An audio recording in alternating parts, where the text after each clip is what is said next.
Previously on Hate to Pylon. Cancel culture has gone too far, coming for Cinnamon Toast Crunch, and I will not have it. If I catch this man, I'm going to show him why I've been savage. I hate with passion Cinnamon Toast Crunch cereal. You hate to see it. My rookie of the year regardless. Prayers up for LaMelo. We still don't have the left side of the offensive line at all. Ryan Fitzpatrick is the savior of the Washington football team. CJ talked about the Washington football team having hope for the first time. My fellow Panthers fans, I'm here to tell you, there isn't a lot of hope for us. It is the most delicious cereal this mouth has ever tasted.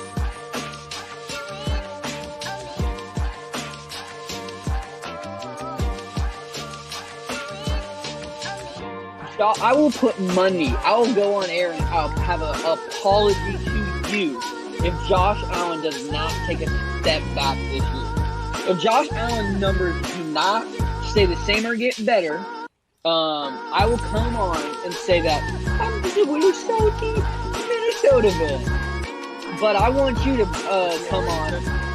Take on it. No, how much is the step back? 1,000 yards? It's not about yards for him. It's about accuracy. I'm saying PFF completion grade, because it went from like a 58 to like a 60 something. If it goes in the middle, right? It goes in the middle or a little bit. I'm right, right? I'm right, and I want you to come on air and say that I'm a salty Washington football fan and I don't have a quarterback. Remember that. All right. Previously on Hate to Pylon. This is Kyle Curtin's butthole. He hurt right now. So you're saying Julio in San Fran? Dallas will win this game because I believe Ezekiel Elliott will have. You're high! You said Ezekiel Elliott? You're high! LeBron James, I can't think of a big three that he was a part of. So I don't know why he's even on this chart. The fact that you guys did not pick the Washington football team in this matchup! And the Bulls didn't play anyone, so go. It's okay. I'm okay. Dallas for the win. This is ridiculous. That's barely a big two. I want Iguodala. Go.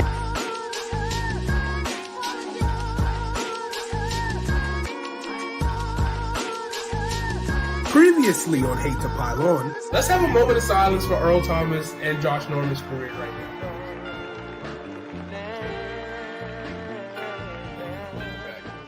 And the first thing that I want to bring to the table this week is the fact that, Fitz Magic, you know. I'm like a chicken leg, a turkey leg man myself, so I'm going to let them eat the kneecaps, and I'm going to just pick up the legs, and I'm going to eat the legs. I hate Aaron Rodgers anyways. All right. Well, we'll just wrap it up with just saying this. He's a bad man. And in honor of 316 to Stone Cold.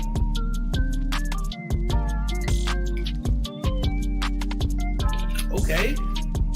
Big tugs. I like that in it.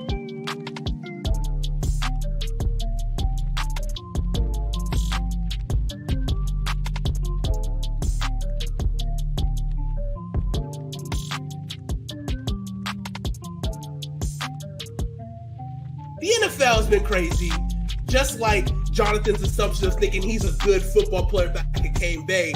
Let's just talk about this craziness of trading. You're talking So the Miami real Dolphins- reckless right now. I'm not talking reckless. I'm just talking. Can we have a conversation? Can we have a conversation, Jonathan? I don't understand. Like, why you see? There's no shade. There's no shade whatsoever. No shade. You're saying. I'm just talking. I'm just But talking. there's some big shade.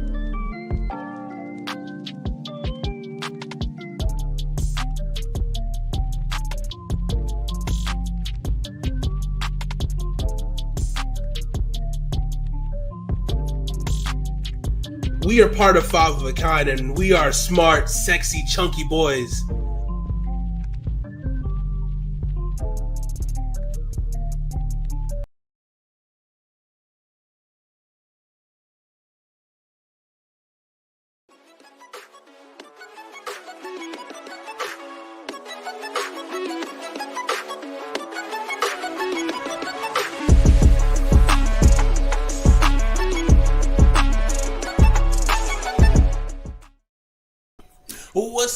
everybody, and welcome back to Hate to Pylon, your favorite sports show here on Twitch.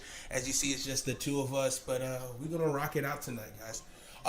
First things first, before we get started with anything, Kyle, how are you doing today? I'm doing good. How are you doing today, CJ? You know me, I'm always giddy, and I'm super excited for our show as always. Big show in store for you guys today. Some really cool talking topics. We're going to be talking about building our super conference. That's going to be our main event for today. Also be giving our training camp report, as long as all that NBA free agency stuff. But actually, we do have breaking news. I think that Lionel Messi, he left Barcelona, so he can sign here at Hate to Pylon to lead our soccer coverage. So we out here making moves, wheeling and dealing, and signing these big contracts, huge contracts. Not just the NBA can sign big contracts; we can do it too here on Hate to Pylon. So welcome everybody to awesome show. Let's see who we got here. We are doing good. How are you doing, J-Taha? How you doing, man? Thank you for joining in. How's your day going? Let us know. Good. He's doing great. Good to hear. I'm good to hear.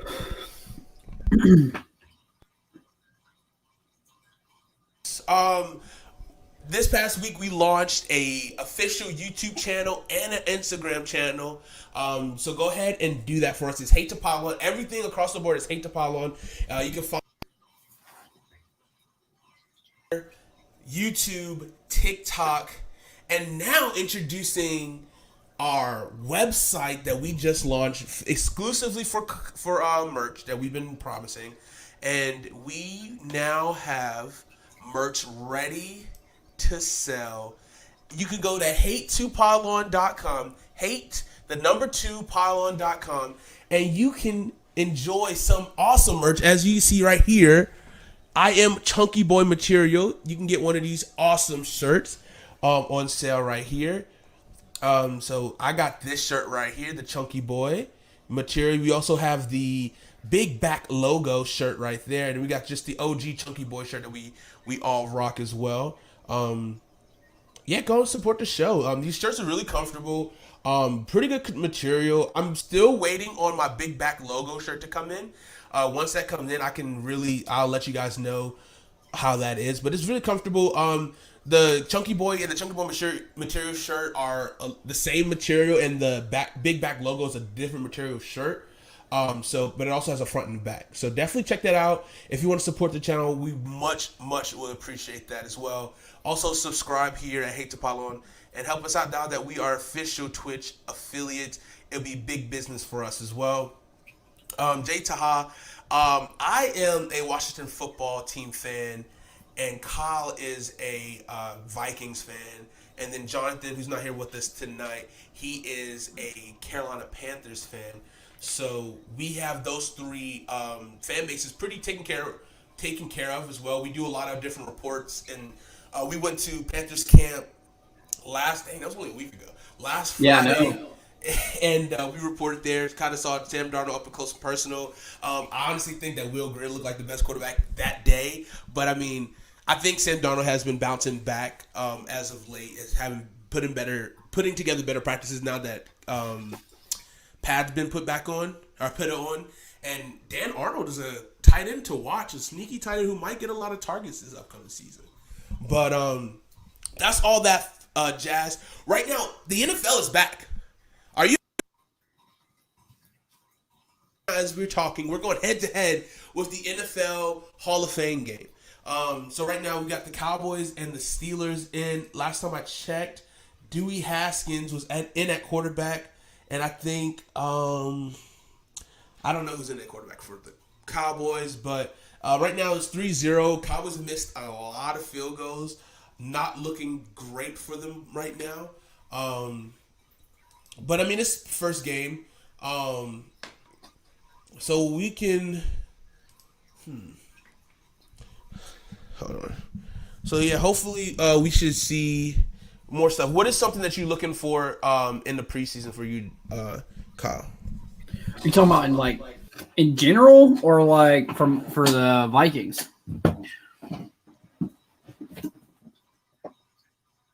No sound. No sound, sir. It's a little technical difficulties, guys. Hold on. Without Jonathan here fixing everything. There we go. I hear you a little bit. How about I hear now? me too. How I sound? Yeah. Cool. I hear you, but I hear me as well. Okay, hold on 1 second. Sorry, guys.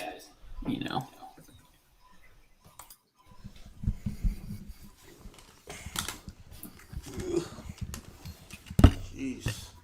What a rookie am I? Okay. How about now? How do I sound? You sound beautiful, and I don't hear myself, which is great. Anyone who has to hear me, I feel sorry for. I'm glad to hear you every week. So what is something? So preseason is a beautiful time. I mean, some people might not. I mean, we're excited that football's back. You kind of get a taste of what your team's going to look like. But what is something that you look forward to in preseason? Like, as being a fan of your team, like, what is something that you like and that you enjoy watching during preseason? So, last week I said I like watching camp battles. I'm not tuned into every team's camp battles, but I do like watching like big name guys come out. And like this week, not really much, right? There's not a big name. Michael Parsons probably the big name, right? I get to see how Mark Parsons plays for a little bit. When the Jags play, we get to see what Trevor Lawrence is going to look like. But when my team plays, I'm like really tuned in, and so I get to watch these guys that I was looking at in the draft, and I've been hyping up for 6 weeks after we drafted them. I get to see if they stink. Because it's everyone's gonna win the Super Bowl until they play, and then it gets scary. So I get to see some defensive line action. We got the big chunky boys in front of our linebackers. I'm ready to see, and some offensive linemen. I'm ready to see stuff that you don't really pay attention to heavily during the season because you're watching Justin Jefferson, break records. Now I'm watching offensive linemen push people out the way, hopefully. So that's what I like. I like the weird stuff. I look forward to like weird camp battles that no one cares about because that's what our fans are going to be focusing on. 1,000%. Yeah. I think one of the coolest things is to watch is seeing that guy who could possibly come from like a late round draft pick or undrafted guy battle out and make the team. You want your Rudy story. You want, well, not maybe Rudy, but just like your underdog story. Like you want a guy who is going to bust his tail and maybe be that gem that you didn't even know about. And he just becomes an all-pro. Like, that's, like, ideal, And I'm super excited. We can talk more about that once we get to our training camp reports from our teams. But let's shift over to the NBA free agency talk. Because the last couple of days, NBA free agency has been electric. I mean, so much money has been handed out. I wish I was in the NBA just so I can get a complimentary, a vet minimum contract of $8 million. I'll take $8 million and I'll be happy. You can see me running up and down that court all day. But some noticeable teams that have really, that I would say just went all out on and trying to really, solidify their team and trying to rebuild it. I'm going to pull it up. One team I can start off with is the Chicago Bulls. Yeah. That was a team that I wasn't expecting to do a lot. I don't think anybody really was expecting to do a lot, but they're pushing for that next step in their rebuilds process. I mean, this could be like kind of the rise, kind of like the 76ers did. They kind of rebuild, got some players, and then now it's like, all right, now we're taking that next step. I like the players that they got. I'm interested to see how they're going to gel. So right now, a projected starting five for the Chicago Bulls: Lonzo Ball, Zach LaVine, DeMar DeRozan, Patrick Williams, and Niko Viličić. So some pretty good players, four really solid players. I'm not too keen. I don't know too much about Patrick Williams, so I can't really speak on him. But I mean, four really capable players. Lonzo's really starting to get into his groove, and he's shooting better. And should be interesting to see how him and Zach LaVine play together. Also, your team, your Lakers team, Los Angeles Lakers team here, they really put together a team of misfits. some might say. You got Russell Westbrook, Talon Horton Tucker, LeBron James, Carmelo Anthony, Anthony Davis. You also signed Malik Monk, Dwight Howard. Who else did you guys sign? You say none? I didn't hear it. We got No, none. Kendrick Nunn. It was also one more name. I'm blanking. Let's see. See if I can pull it up. Is someone? You said Dwight Howard. I did say Dwight. I'm sorry. This guy stinks. I'm watching this game. Whoever this Rush guy is, this guy's terrible. Holy cow! Sorry to interrupt. Yeah. Oof. It's like no, not what. Is it Wesley something? Well, here we go. Nope, I'm a Timberwolves fan, and we haven't signed nobody. So hopefully you guys are trying to get a big signing or this big trade, but it seems to not be happening. well, I don't At least know. right now. I don't know. They're saying like Josh McDaniel could have went for another missed field goal. Okay, all right. This kicker Cowboys stinks. stink. Wasn't even close. I've never even Niswander. What a kicker, bro. I can't remember the other guys, but the Lakers definitely have a cast of misfits. A big story that a lot of people are talking about with the Los Angeles Lakers is the fact that they have 6 or 8 players who are over the age of 32. Very interesting. I mean, it's very interesting putting together an older squad, more experience, of course. A lot of guys. Oh, Trevor Ariza. Oh yeah. He Trevor. came back as well. I can't think of his name for nothing. Oh yeah. There's like yeah, one more guy yeah. too that I'm missing. It's not coming. To me. Ellington. Yes, there you go. Wayne Ellington. There you go. Yeah.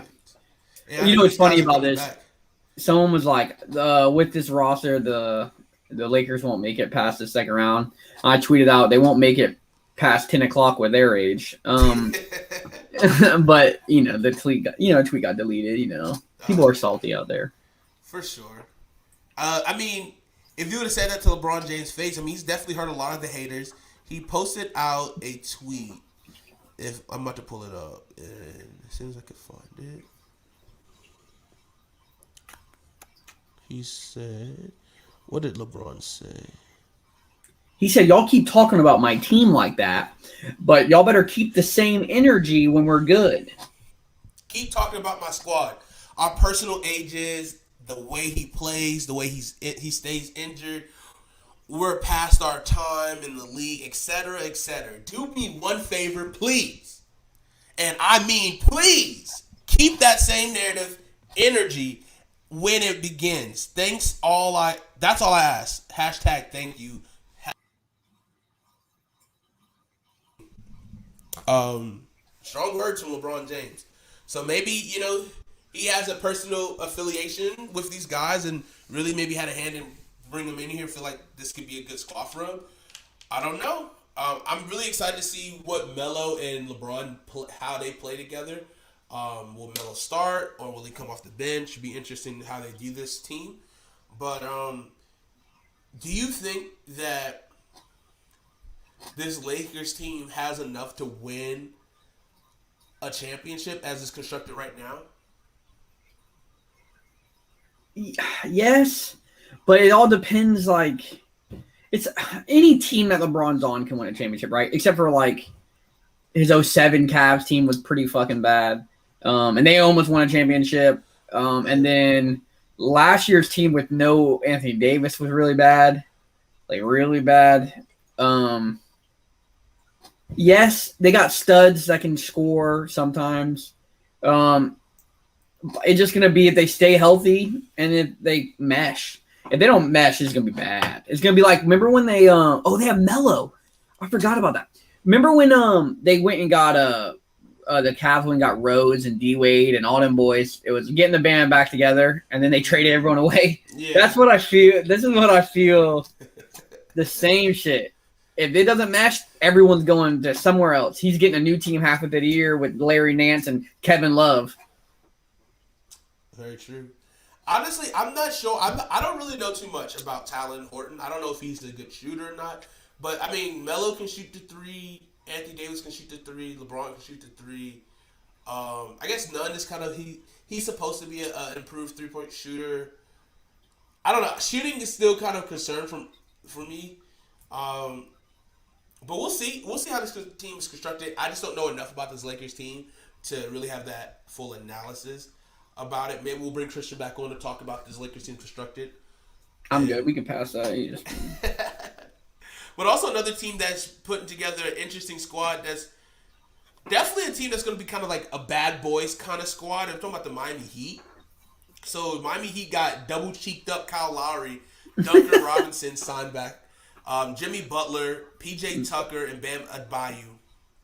And they got Oladipo's re-signed, or he agreed to resign, so I don't know if it's official. He's going to be hurt. He's still going to be rehabbing his quad injury. So if he could kind of come back to form, I mean, that would be a really good signing. But this is an interesting team. A little undersized, but I mean, they're small. They're very especially small. With if PJ's starting at the 4. But this going to be a really scrappy team, though. I just don't know how well they're going to play. Will they be a playoff team? I think so. But I don't know how far they're going to make. I don't know if they're going to make the finals again like they did. They signed PJ Tucker, right? Yeah, they signed PJ Tucker. Yeah. Yeah. I mean, they got their defense should be stout. Like they should be a top defensive team. So that if they are a top 5 defensive team in the league, that's going to help them. And it just depends on how. I mean, if Dunk. I don't know. They don't still have what's his name? Hero, right? Mm-hmm. They do. They might be okay. And they picked up I can't even say his name. Dragic. Gordon Dragic. Yeah, I heard they weren't going to. That's what I was kind of hyped about, and then they did. So it should be interesting. I think they're also still trying. I don't know if they're still trying to get Kawhi, but that still can be in play possibly. Yeah, I was about to say that. They get Kawhi. They got Jimmy Buckets and Kawhi out there playing defense and getting dumb points. It just depends on who they're willing to give up. Well, they don't have to trade anything. They don't have to give shit up. Oh, he is a free agent. That's forgetting. Yeah, that's what I'm saying. Like, I don't know how much cap space they have. It don't matter. Who fucking cares? Then you trade people. Like, fuck it. Sure. I'm not gonna lie. I don't like Kawhi, but you get Kawhi, Jimmy Butler, and someone else, it's gonna be good. Yeah, that's a good, interesting squad. That's also, defense, like hard D. Also, last team to note about is the New York Knicks. We talked about this a little bit during the season in the playoffs. Is that the Knicks? They had a team of guys who were literally just on 1-year deals last year, so they had to really assemble a whole new team, and they did. They really signed everybody to like 3-year deals. Julius Randle got paid, which he deserved after a great season that he had. But 2 notable signings that they made was for Kemba Walker and Evan Fournier. So it depends on what Fournier we get. Evan balls out in FIBA. In international play, he plays amazing. Are we going to get that in the NBA? The Knicks hope so. Is Kemba Walker returning back to the Garden, back to his roots? He's going to start being that guy that we know him to be. We shall see as well. And he also got Derrick Rose coming off the bench. So they're pretty deep at the guard position with RJ in the starting lineup, possibly. I like this New York Knicks team, but I don't know if I like it like that. I feel like they're a 1-year wonder kind of squad. How they've been able to put the team together for 1 year. But we'll see. We'll see RJ Barrett, the real number 1 overall pick in the draft. You need to see more. We need to see more from RJ. But yeah. I mean, he does have a lot of potential. I mean, this team could be good. What if what if Kawhi came here? Kawhi, so I'm gonna eat my words for this. I feel like Kawhi hates the big city now. And I can see him unless his ACL is really messed up, and he really needs to stay with the medical team and the Clips. Him going to a Miami, because you're in Miami, so like, who gives a fuck if the basketball players are in your building? You're in Miami, or like a low tier area like a Dallas going to the Mavs or something, where he doesn't have to be like doing big promos for. Yeah, not even option number 1. It's just like going to these big cities just doesn't feel like him. He went to Toronto, but like Toronto's like cold. He can stay inside. There's an excuse why he's never out. You know what I mean? You know what I mean? He's like inside. He didn't want to be there anyway, so it's not like he picked it. And then he went home, and then it sucked for 2 years, like badly. Yeah. It's a little bit too close to his family members. Maybe just not as he thought exciting it would be. So maybe he needs to be away from home. I mean, he's still a Cali boy at heart, so I feel like he definitely will prefer warm weather. But I mean, he won a ring in Texas. He won a ring in Toronto. Toronto gets pretty cold in the wintertime, so it's kind of maybe it just doesn't matter really for the weather climate. Yeah, but I don't think he wants to be like in a big city, like a big market. I don't think he cares about the big market. I think it actually hurts him because now he has to answer questions, and now he has to be like now he has to live up to something. You know what I mean? Like first, like you know what I mean? Like he really when he was in Toronto, it didn't even fucking matter, bro. Well, I got a perfect market for him. Why not? A small market team, great team. Let's go to the Milwaukee Bucks. Hang out. You get rid of you had a real small market team. You could have said. I don't know what you're talking about. The only small market team that doing big things out here is the Milwaukee Bucks. Bucks in 6, NBA champions. Why go ahead and make the Big Four? Ooh, how nasty would that team be? PJ Tucker left already. What do you mean? I'm talking about Middleton, Holiday, Giannis, and now add my boy, Mr. Boardroom. That'd be a good squad. Good squad. He wouldn't have to be first option. He can provide. Let him go to the Nets. Fuck it. I don't care. Okay, now we're getting crazy. I don't even care. Who cares? The whole team will be injured anyways. They won't make the playoffs because they will miss 52 games. Yeah. Combined.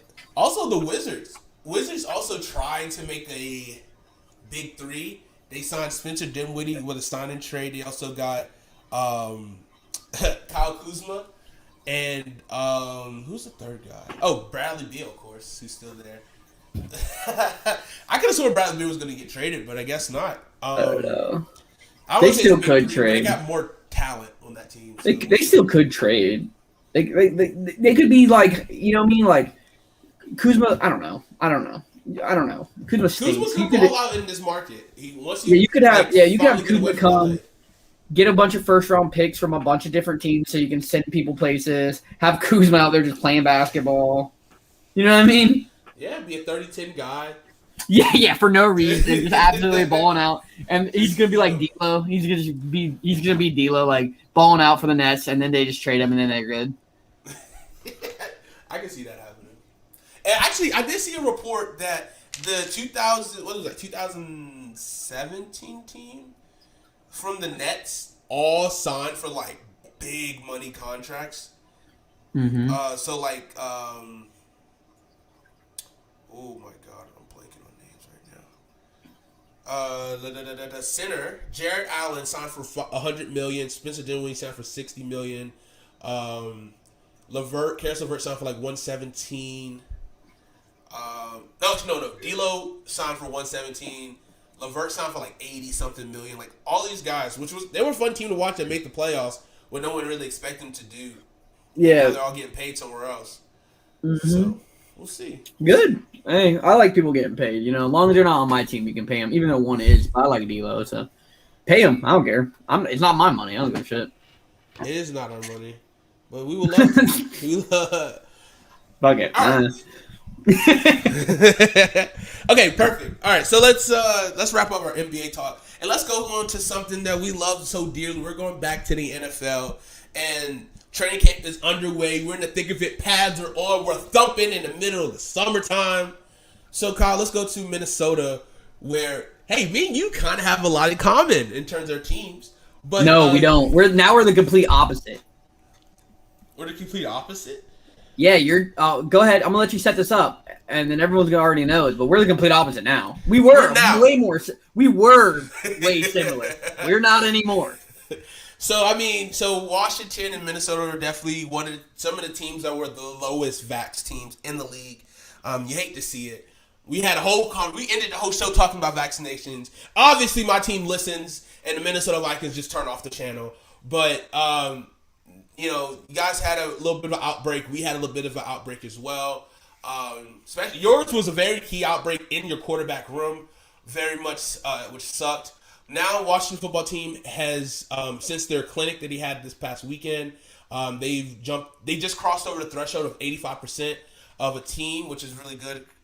So hopefully we can get closer to that 90 percentile. We're definitely not going to get 100%. Ron Rivera already said that there's some guys who are stuck in the ground and not going to get vaxxed.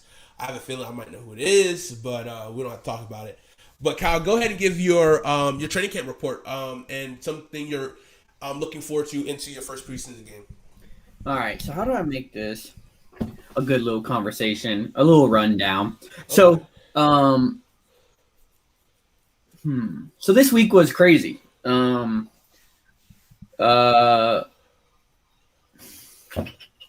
lot of things happened this week. Our fans went crazy because COVID since Thursday. We lost our quarterback room. And the only vax player in our quarterback room was Jake Browning. And he was the only person able to throw the ball for our night practices, which are pretty big. He ended up throwing everything there. He looked pretty good. Which is pretty crazy since he's a pure practice squad guy. He's going to be our number 2, and he really proved it. That's really cool. Do I want him to start a game in the season? No, please don't. Is it cool that he's a number 2 and he's probably now going to be a career backup, and now he's going to have generational wealth because he stuck through? Cool. I'm glad for him.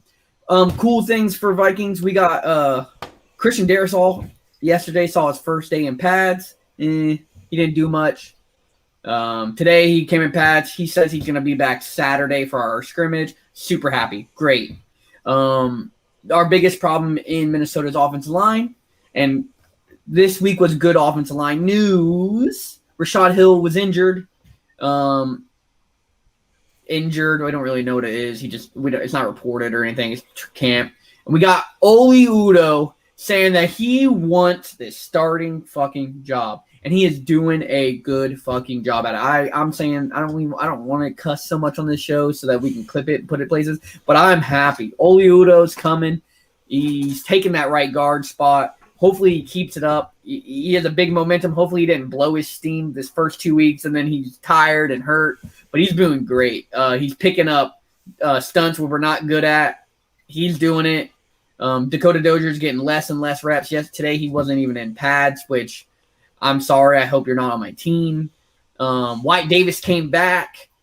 He fought his Ohio State teammate in the hole. Boy blew him up in the hole. Then they swung on each other. Hey, cool. Everyone hates Ohio State. Anyways, and our defense looks crazy.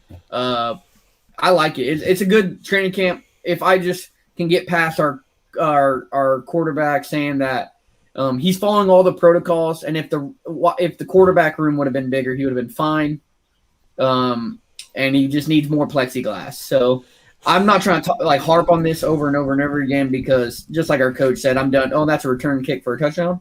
No, he fell down. But it's a thing, a topic. Hopefully he doesn't miss a game in the season. He did have a point. He said, if I got COVID, I still wouldn't be, even if I had the vaccine, I wouldn't be able to play. So he's kind of right. It's hard to argue that because if he's following the protocols and he doesn't get COVID, does it matter? I guess fucking not. So it's awkward. I don't want to talk about that anymore. It's if he misses a game, I'll freak out. But right now, it's all about the offensive line battle. That's the only battle that matters. And I love it. So we got a nice little header going on. Question. I'm happy. Christian Harris, good. Is Kellen Mond, is he still on the COVID list? He has COVID. So yeah. I don't know why they're telling people this. I guess it's like common sense. But they're definitely not supposed to tell people that. He got COVID. He's not vaccinated. Kirk had 6 negative tests in a row, but because it's COVID, we don't know anything about Mon at all. We don't know when he's coming back. We're going to Denver next week. And I don't know if he's even coming. We signed 2 quarterbacks. They're still on the roster. Well, no, not really. Case Cookis, by the way. I forgot to bring that up. Case Cookis the Cook Monster. I don't know who he is. I think he's a Locked On podcast host named Luke. He signed for like 2 days and got cut. And then we got Danny Eatlin. He's from LSU.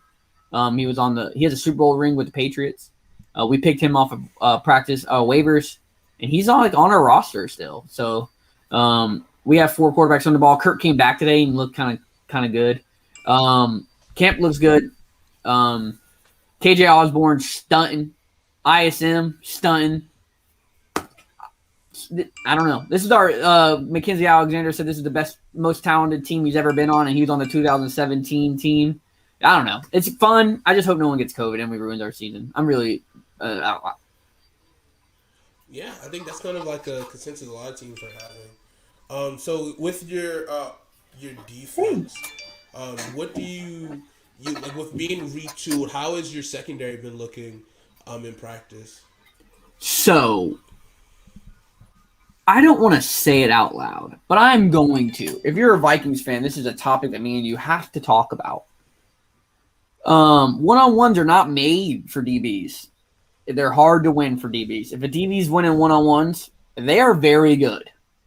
Also, if you're going against Adam Thielen and Justin Jefferson at practice every day, you're going to look goofy. If you're going against Julio Jones every day, you're going to look goofy. It's going to make you better, but you're going to look goofy. Patrick Pearson does not look very fast. He doesn't look very quick. Obviously, I'm seeing the highlights of receivers. Mm-hmm. I'm afraid of that. Rashad Breeland's a stud, but Patrick Peterson is a very big question mark that I'm afraid to answer. Patrick Peterson is like one of our most expensive offseason things, and he might be very slow. Do you think switching him to safety is an option? No. Nope. Xavier Woods is apparently stunting on the field, and they say Patrick Peterson's our cornerback one. I don't know. Cornerback one last year. I don't know. They're all injured. Fucking Cam Dantzler. It was Cam Dantzler. I don't fucking know, dude. We had Mike Hughes who got injured. He might not ever play again. We traded the 7th round. We got like a 6th or 7th round pick to send him to the Chiefs. Jeff Gladney was another missed kick. Are you kidding me? Jeff Gladney was our first round pick, and he's not on the team anymore. And he played 1 year. Jeff Gladney and Cam Dantzler. Oh, we had Holton Hill, who's I think he just signed to the Colts. I don't know. No one. So pretty much an overhaul at the DB position. We got 2 guys back from last year. We got Harrison Smith, which I'm glad to have back, even though he's not vaccinated, and Cam Dantzler, who's a cornerback 3. He's got and he got 2 picks today and good coverage all day, and he put on a little weight. I don't know if that's going to make him too slow or not, but yeah. Who was the third corner you guys saw? You guys got Patrick Peterson, Mackenzie Alexander. Mackenzie Alexander. And that man is a stud. Listen, guys, if you're not a really big football guy, you're not going to really understand, and you're not going to even notice. I forgot it. A nickel corner. Nickel corner is hard, and they don't really get a lot of respect because the boundary guys only really have to play one way. A nickel guy's got to play all over the place, cover a lot of different things. It's a hard job, and no one wants to pay them because no one really understands what they're doing. So they don't get a lot of hype. They get a lot of bad plays too, like things that they just can't do. And he's very good at it. He had a PFF grade like 90 like 2 years ago. Last year the Bengals stink, so I'm not even going to hold that against them. But didn't Mackenzie Alexander was drafted by you guys? Yeah, and he came back. He left for a year. He took like $4 million from the Bengals for a 1 year, and he came back and he took like vet men from us. Interesting. Yeah. So, what is something that you're looking for first preseason game? I want to see the offense. I want to see what. I don't care about defense. I have Mike Zimmer, and I don't care. Like whatever, right? I want to see offensive linemen and our second set of receivers. So like when they pull because I don't think JJ is going to play more than like 2 snaps, and Adam Thielen's probably going to chill. When they put those second set of receivers in, I want to see what happens. I want to see who separates themselves. That's what I'm looking forward to. Is this loud? A little bit. Not too crazy. All right. That was a lot of purple people eater talk. Purple. Let me shut this door for 2 seconds, and then I'm gonna grill you on some Washington Red Wolves. Whoa, Red Wolves. I saved it. Boom, I got it. Washington Red Wolves. Actually, I've been hearing that it might not be the Red Wolves. It might just be either Wolves or something completely different. Yeah, but I think the players are really like way off topic. What Landon Collins got the Wolves mouthpiece, you know what I mean? That's like tough. I think it might be just Wolves. I think they're trying to get away from the HTT. You're right. thing, You're 100%. you know? You're 100% right. They just banned headdresses and stuff in there. I wonder if that means No is more the like the jerseys, like the old jerseys. I don't think they can do that because that's kind of they can do whatever they want, I mean, right? they can, but like I think it's not going to be good with the fans. I think you got to give them at least 5 years to get new stuff. Because some people still, because I think too, a lot of people still rock like the classics, like the Sean. What about Sean Taylor jersey? Yeah, that's what I'm saying. Yeah. Like I went to a couple of different Washington football games. I went to a Panthers game, a Cowboys game, and a Vikings game. The biggest jersey you see is Sean Taylor. Sean Taylor, Sure. there's 70 different versions of the Sean Taylor jersey, and them boys are not going to be like, I can't wear my Sean Taylor jersey. No, I'm going to wear it. Here's the only possible way I can see them saying no more old uniforms. They make a new run of classics in the new gear, right? And then you can swap it. I'm not giving it back. Like if I have a jersey from this, like if I bought a jersey in 2000, I want that jersey. I'm sorry. I'll put it away and I won't wear it out, but that has memories, right? I wore it like Sure. I don't care about like that sounded bad when I said I don't care. I don't care that I can't wear it, right? I agree that it's offensive. That's not the word I was looking for. That's why I was I don't care. I do care that it's offensive. I'll put it away, right? I won't wear it in public, but it has significant meaning to me. Like I don't mind. Like they're showing the jersey. I watch ESPN and they're showing the jersey and the thing. So how different is that? And mine's in my closet, and I know that I like for 30 Sundays I sat there and I wore that jersey. Or when we went to the Super Bowl, I had that like that's the thing. When's the last time y'all won a Super Bowl? 91. My girlfriend's dad's a big Washington football fan, right? If he had a jersey from the Super Bowl that he wore on the Super Bowl, right? He just has to he has to turn that jersey in to get a fucking new one. Well, I don't say you have to. I say offer that as an option. Like you can, because a lot of people are. I feel like a lot of people can be mad because like especially if you just bought a jersey like before the whole name change. Like I say maybe like 5 years old, up to 5 years old.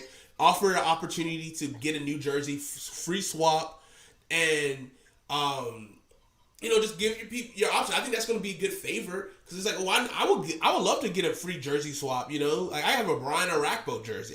That's more than 5 years. But my girlfriend's a Washington football fan, and I want to get a Washington football team something before it is gone. Right. Like I want it. Like I really do want it. Like. Because it's not gonna this is a weird part of history. Like you see that the what do they call it? The Guardians? They didn't have a middle time. They went from from the Cleveland. They went Cleveland to the Guardians. Like there was no like in between. So like I want to get I don't want to get a jersey because I don't want to pay $100 for fucking nothing. But I want to get like a shirt or something. And I gotta find a player that my girlfriend really likes. I'm trying to get her to like Gibson because I do. So I can be like, yeah, I like Gibson. Chase Young. I can't do that. I can't do all that. That's too I can do a running back that won't be there for long, So I'll hype her up. Running backs don't last. Uh, but I want to get a Washington football team thing because it's going to be gone next year, right? So I'll have this piece of history. But anyways, that makes sense. That makes sense. I got questions before you lead in. Okay. Does your tackles have COVID? Not anymore. Cornelius Lucas is back in practice as of yesterday. So which is good. So what I think will happen is, so with the guys that went down, I believe the guys who had COVID was probably Cornelius Lucas and Matt Ioannidis. Ioannidis came back pretty fast though. It might not be. It was somebody. Deion Payne is back, super he's fast. Back, but I think he was a close contact. Yeah, because he tweeted out that he didn't have COVID. Someone else tweeted out they didn't have COVID either. So I think a lot of guys that came, it might have been like one or two guys that actually had it. Sheriff didn't have it because he came back. Sharif, my bad, I keep saying Sheriff. Sharif doesn't have it, so he came back super fast. Yeah, 5 days. So which it really just highlights who doesn't have the vaccine. Yeah. So because they're a close contact guy. But I think we're down to just one person now that's on the COVID list, which is great. Who is it? Is it a receiver or is it a tackle? Who is it? Let me see. Let me pull it up.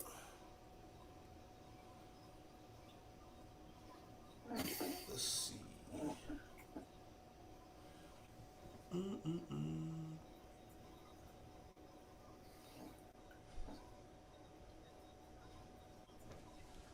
Come on. Why is this app stinky?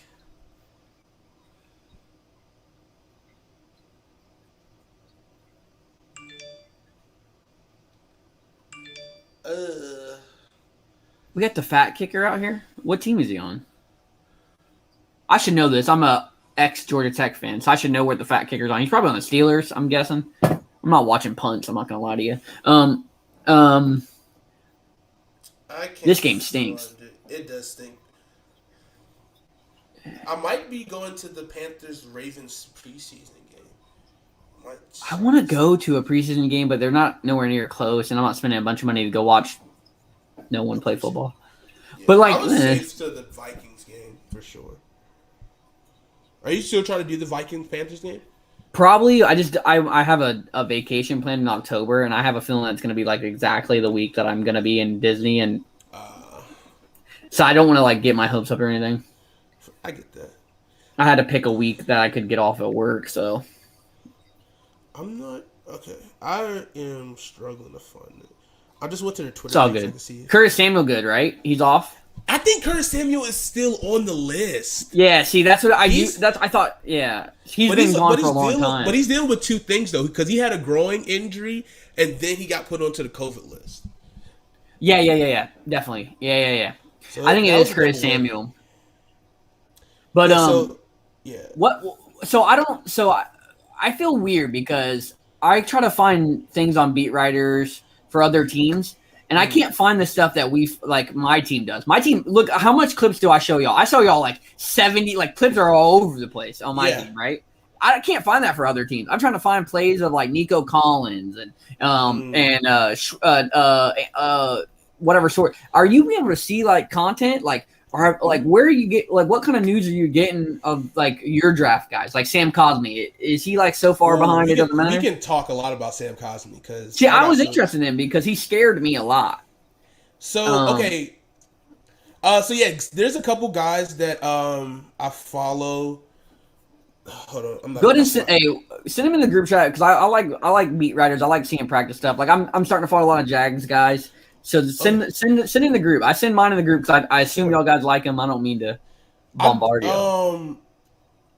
Yeah, I follow a bunch of Washington fan pages, and then those guys they report a lot of of their guys. Like there's like Hog Heaven, Washington Football Today, guys like that. And then I'm literally blanking right now on. Here we go. Okay.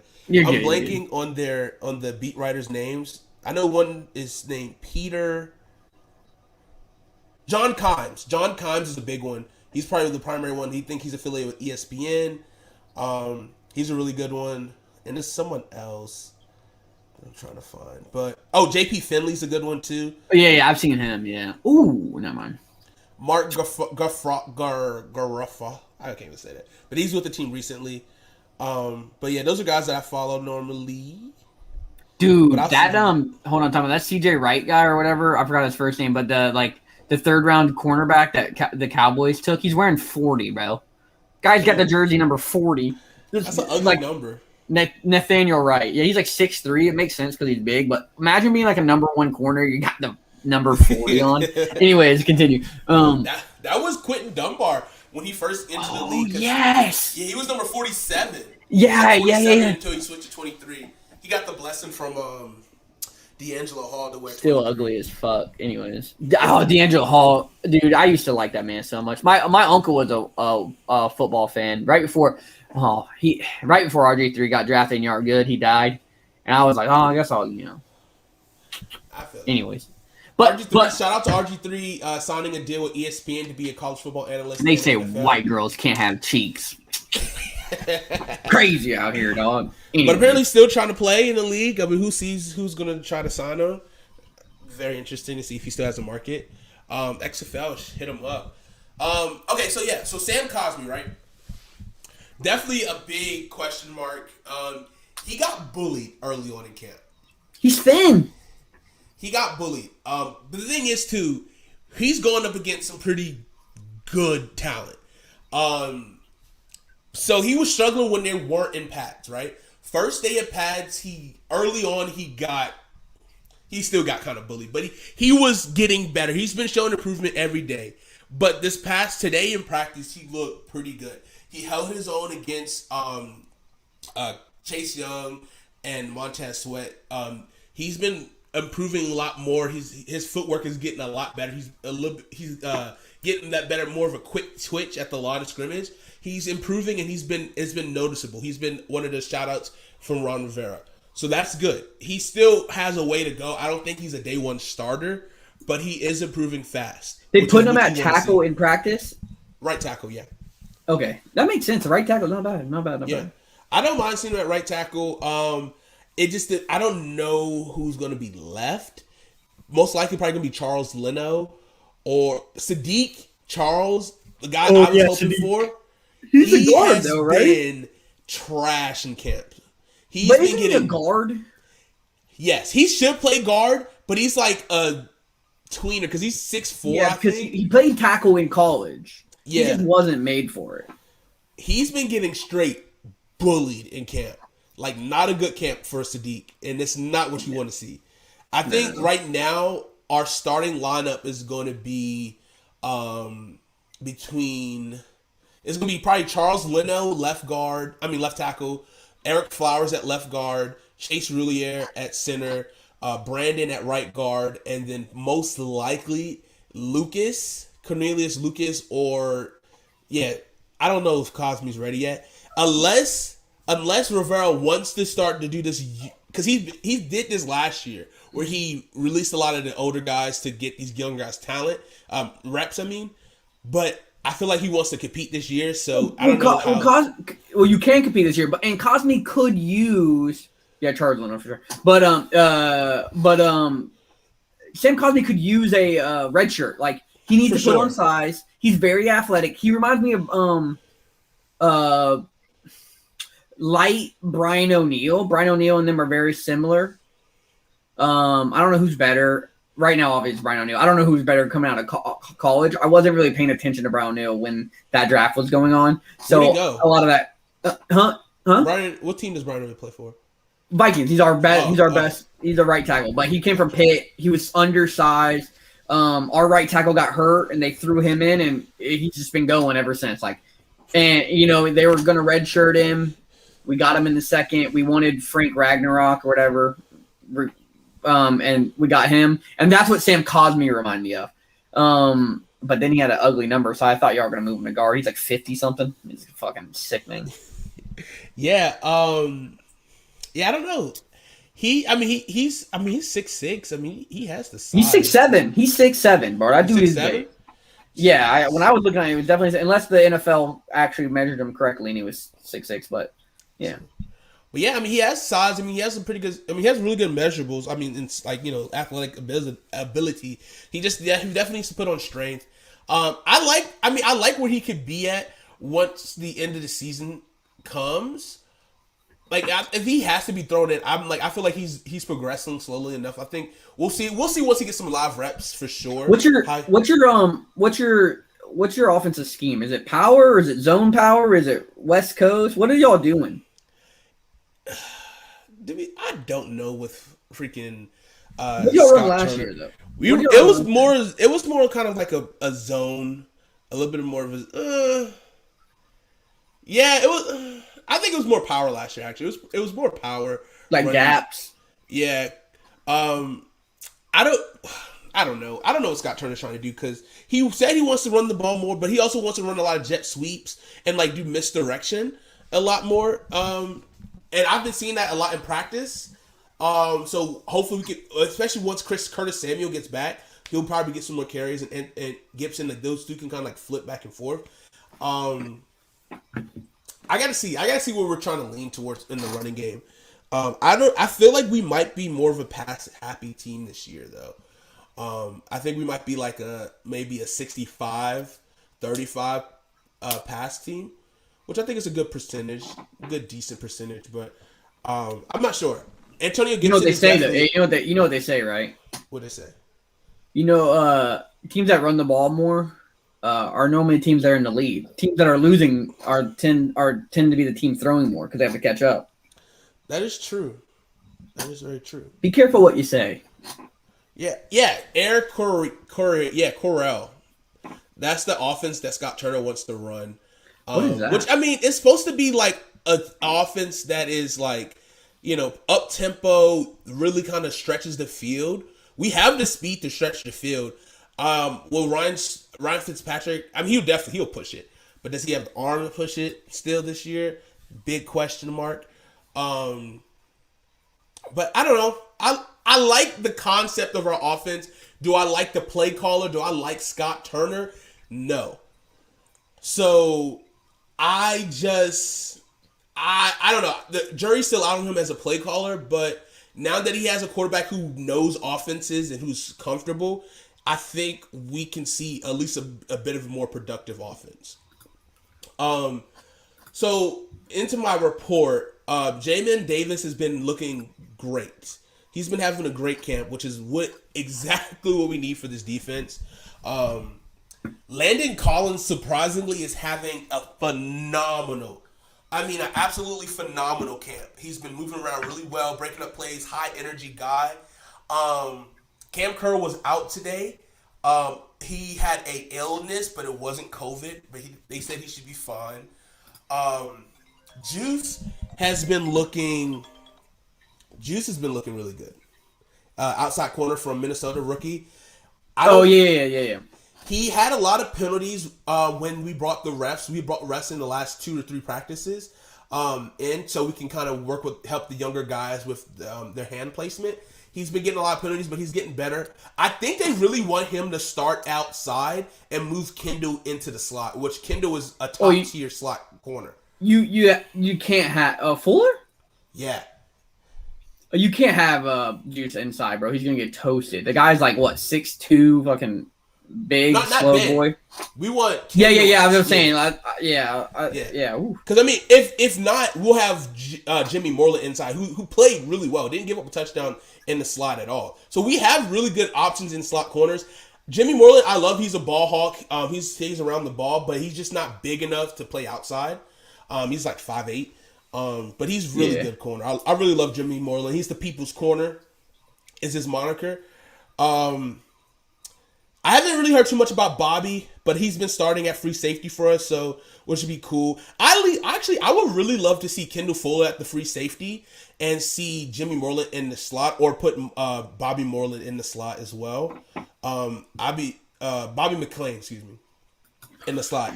I think that would be real interesting to see. Like a nickel, right? Yeah.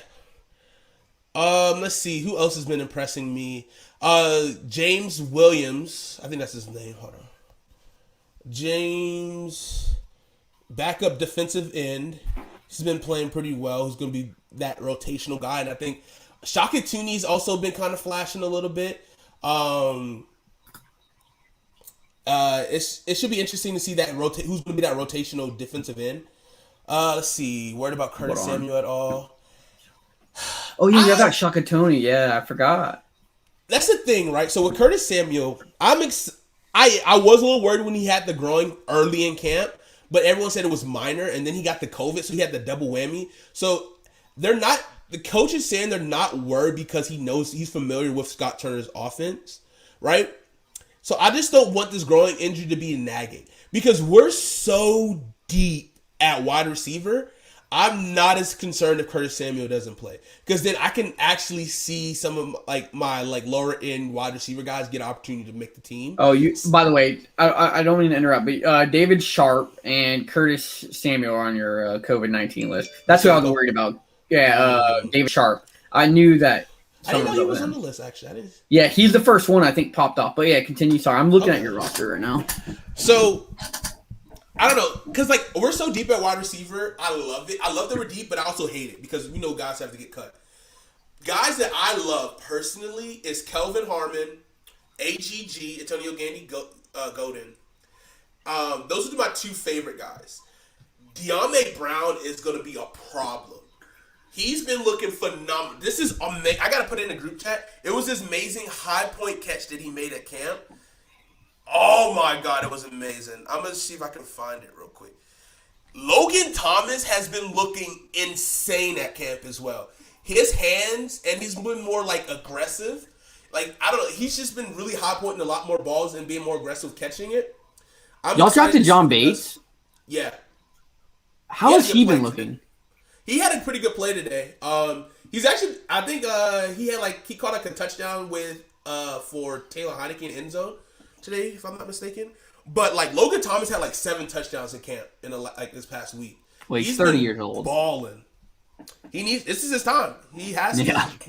He can develop. I think he'll play out his contract at least. Who the fuck is DeAndre Carter? Oh, DeAndre Carter. I'm worried because he might push off one of my guys out of the roster spot because he's so shifty and he can also play special teams. And that's what I think Ron likes more because he could be a big return guy for us. And he also has not been playing too bad in practice as well at wide receiver. But he's 5'8" though. That's the thing. He's kind of small. I'm in love with a lot of my guys, but Kelvin Harmon has been having a good camp. De'Ami Brown looks amazing. How many wide receivers? How many wide receivers you're going to carry? Either 6 or 7. Who doesn't make the cut? You have 11 right now. No, I think Steve Sims, Isaiah Wright get hold cut. Hold on. Isaiah Wright, 6'2", out of Temple. You're saying he's getting cut. Steve Sims has been, I don't know if it's good enough. He might get the edge. Steve Sims might get the edge because he does play special teams. It just depends on how DeAndre Carter, who beats out the special teams guy, who's probably going to get the roster spot. Isaiah Wright probably gets cut. Steve Sims probably gets cut. Dak goes on practice squad. So that's 3, right? So yeah, you think, hold on. You think that they cut Dak Milner? I think he goes on practice squad. Dang. All right. We're just too deep. You going Kevin Harmon? I love him so much, but he doesn't look hurt. I just really like him a lot. But who is your slot your number one slot receiver? Is it Adam Humphries or is it Curtis Samuel? It's probably going to be Humphries. I don't want Humphries on the team, but he's been that go-to guy for Fitzpatrick, who's most likely to be the starter. So that's also why. So it's probably going to be Terry, who's having a great camp as well. Who's William Jackson III said that he looked better than he did last year. So Terry, Adam Humphries, Curtis Samuel, De'Ami Brown. So that's 4. I think it's going to be between Cam Sims and AGG. They're kind of the same wide receiver, big body guys. You think they're going to cut one of them? I think so. Damn. And I think That's like gonna be the final spot. It's gonna be between Kelvin Harmon, AGG, and Cam Sims for that 5th spot, and the 6th guy is gonna be the special teams guy. Unless they carry 7. If they carry 7, which I hope they do, then it'll probably be between Cam Sims and AGG, and then Kelvin Harmon, and then either Steve Sims Jr. or DeAndre. Cam Carter. Sims did so much for y'all last year. Like he actually did. That's the point. That's the point. Like that's why he might have like more of the advantage because what he did in the playoffs. But yeah. I still think AGG has more of an upside. I don't watch him that deep, so I really got to pay attention in preseason. But I don't know. I love Cam Sims because when he was undrafted from Alabama, no one really knew about him. He played well in preseason, and then he was able to stick on the roster. So that's Did he dumb out at Alabama? Because I don't know that name. I know him because I used him in fantasy last year. He really didn't have that great of stats at Alabama. That's what I was thinking. I don't know. Yeah. I think I would remember a 6'5" receiver at Alabama. But I think he also dealt with injuries at Alabama too, if I'm not mistaken. Maybe like a knee injury or something like that. But he was. I mean, I don't know. It's tough. I'm too close to it. I'm just too close to it. I feel it. But I love our wide receiver class. John Bates, I think is going to be a sneaky guy that people really like. Samus Reyes has been not too bad at camp. Not too bad. Ricky Seals or whatever his name is, People Seals. He got hurt one game, but he's been decent. Tight end group is a weird group. I really need to watch tape on those guys. How many tight ends y'all normally carry? 3? 3. Because last year we had Logan. You're gonna carry John Bates. John Bates for is sure. a stud. John Bates is it's a lot. It's just who's gonna get that tight end 3. Samus probably most likely gets put on practice squad. The weird guy's not. Hey, no. The weird guy's not getting cut, bro, because he's gonna get He's gonna get weight. He's gonna get clean. That is true. He's weak. You know what I'm saying? You can't. Yeah, someone's gonna be like, "Oh, they didn't know what to do." That's me. Like, oh, someone like the Raiders are gonna say, "Well, Darren Waller's older, and this guy could be Darren Waller. Let me go and just snap him up." So he's not getting cut, bro. You got to think about it. People like that. Like Cam Sims was already on your practice squad once, so like the right thing to do for some teams kind of do that. They're like, they don't really poke around with people's practice squad that well because it's not right. But waivers, waivers a little different. Yeah, I think I don't know. It's gonna be tough for a lot of our guys to get that. Like I think Dax is most likely the guy. Dax and maybe Isaiah Wright will definitely make it to our practice squad. But I think if Kelvin Harmon, AGG gets cut, they will be snagged up. And someone's going to look for AGG. So, like, isn't he fast? I don't know what his 40 time is, but isn't he? He ran a 4.5. But he's 6'4". Yeah, he's a big guy. That's fat. That is fast. But his hands are impeccable. High point the ball, one hit. He was just injured last year? Yeah, he had an ankle injury. Yeah. That's the thing. Like, if he didn't have an ankle injury, he probably would have got more looks, but Cam Sims did. And because Cam Sims had that availability, he was able to make those big catches. Same with Kelvin. Kelvin was ready for a big season last year. Like, he has really short hands. They call him Baby Julio. So, who? We'll see. Baby Julio. Kelvin Harmon from North Carolina State. Yeah, I know he's from North Carolina. Good possession receiver, not fast. He's not really a fast guy, but he's a good route runner with good hands. I love our wide receivers. You got fun wide receivers. You have fun wide receivers. We do. I agree with that. Your defensive line's locked, right? Your defensive line's like locked. You don't have to work. You don't even have to think about your defensive line. You're like, oh, cool. We got backups and everything. I'm curious to see if Matt Ioannidis is going to start or if he's going to be a backup. That's what's going to be interesting. He's going to start. He's very good at football. He is very good. So, there's like trends all the time.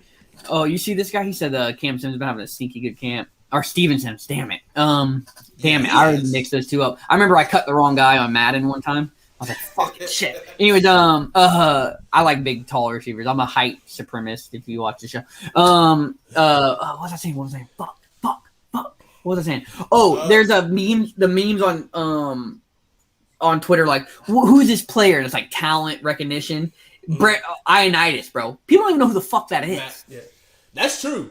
And he was the best guy before he tore his pec last year. It was out for the season. He's a legit stud. Like, we're so stacked. And I think we still have him for like 2 more years, I think. Yeah, did y'all pay him or anything or no? We paid him early. and so he's kind of on a discount right now. So he's like Daniil Hunter, Yeah. old thick white boy in the middle, Cornhusker. I don't know. Like our rotation of our inside D tackles are just nasty, and Yeah. I'm a big Tim Settle fan. Tim Settle really had a pretty big jump last year. Then he got more playing time. But Tim Settle I think he most likely is the guy that's going to leave because I think this is his last year because he was a 5th round pick or 4th round pick. But Tim Settle's pretty good pass rusher and good run stuff. He's a sneaky good D tackle. And his rap music is pretty good too. Check out his album on his Twitter. It's pretty good. Yeah, so our starting defensive tackles and defensive intersect, we're looking for who's going to be that rotational guy, though, for our defensive end. So Shaka Toney, James Smith Williams, I think is his name. He's been looking good in camp. I really think Shaka Toney is going to be that guy, but he had a bad pro day and he kind of like fell off. Yeah, I think it was a good steal for us, honestly. We from Penn State, right? Yes.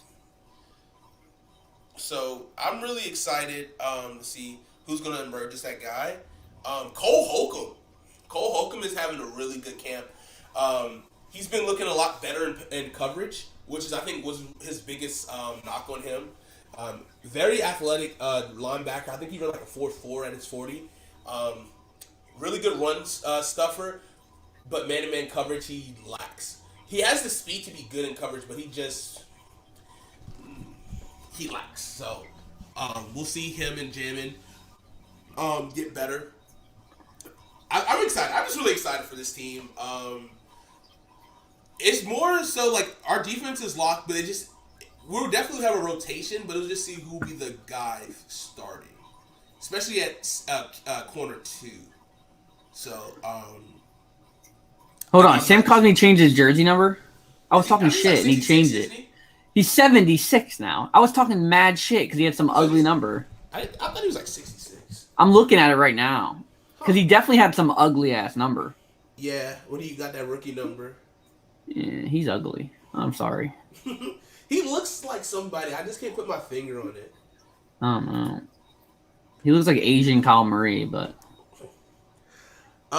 So of course, I mean, you got the quarterback battle, which is probably going to be the most notable. I'm pretty sure it's going to be Ryan Fitzpatrick, but Taylor Heineke has been looking pretty good in practice. A lot of people also said that Kyle Allen was the most impressive looking quarterback in camp. If he wasn't hurt, he hurt his ankle. Yeah. If he wasn't hurt, he'd win the job. Period. I don't care. I'm not. I don't even account. I'm not a Kyle Allen fan. I just know enough from the Panthers that he would definitely win the job. They wanted him to be the starter last year. Yeah. You know what I mean? So we'll see. We'll see how it goes. I mean, I'm pretty sure that's the thing though. Like we have to have. Like I talked about this in offseason when we signed. We're gonna have a rotational quarterback system. I think we're comfortable. Like we're in a lucky position to where that we have 3 guys who have starting experience with us and who you can look to if Ryan Fitzpatrick can't do it. Because we kind of know his MO. We know Ryan Fitzpatrick MO. He's going to give us 4 magical games, but then he's going to shit the bed for like 4. You know, you can only toss up a prayer so many times until that shit hits the fan. Exactly. So a player to watch. My player to watch for first preseason game is going to be Kelvin Harmon. I really want him to make the roster. So I want to see him, how well he plays. And DeAndre Carter should be interesting to see because I really I want our return game to be more explosive, man. We really haven't had a really good returner since like Brandon Lloyd. I think that's his name. Brandon Banks. The 5'6" wide receiver. He had a kick return touchdown every preseason to make the Tawad, but never really was crazy good. But I want our returning game to be at least top 10 this year. But yeah, those are the guys I'm really excited to watch, and also Ben St. Juice. Oh yeah, I wonder how many snaps he's actually gonna get though in preseason. He's probably gonna get a good bit. He might start it. He might start the game. But I don't know what Ron Rivera's strategy is going to be. I know he wants to try to keep his players healthy.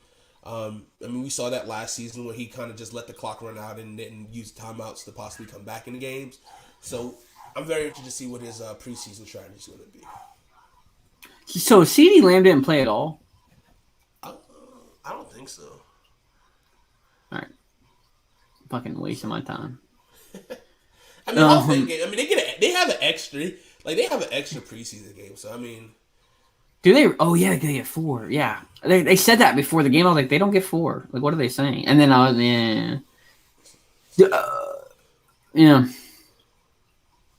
So yeah, that's the team. I'm excited for next week. The first preseason game. Also, we're gonna get the Hard Knocks on Tuesday from this past week for the Dallas Cowboys. So that's something to watch out for. We can kind of get a close up look at how Dak is looking and all them boys, and see what that boy Zeke been eating. Man, we look a little thick.